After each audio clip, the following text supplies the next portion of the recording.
Welcome to Chillin' 101. We hope this video helps. You start by verifying that a recovery partition exists and that your important files are backed up. Open Disk Management and look for a partition labeled Recovery. Note its size and status. Once done, attach an external drive or ensure Cloud Sync is complete so you can restore files if needed. Then, create a Windows 11 USB installer with Media Creation Tool as a fallback. You need these prerequisites before attempting any recovery steps to avoid data loss and to keep options open. You now boot into the Windows recovery environment to access the partition tools.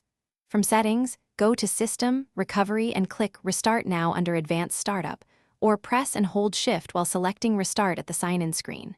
Once the blue Recovery menu appears, choose Troubleshoot, then Advanced Options, and select Recover from a drive or System Restore depending on goals.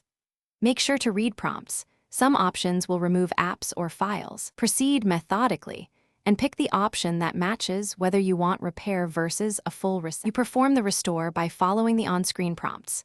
Select the recovery partition, confirm the target drive, and accept any warnings about removed apps or settings. Once complete, boot normally and immediately run Windows Update and update drivers so the system stabilizes. If the restore doesn't start or fails, run chkdsk and sfc from the recovery command prompt, or use your Windows 11 USB to repair startup. One key troubleshooting tip.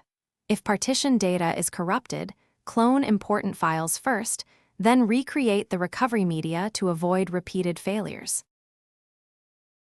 Thanks for watching. Consider subscribing if we helped you.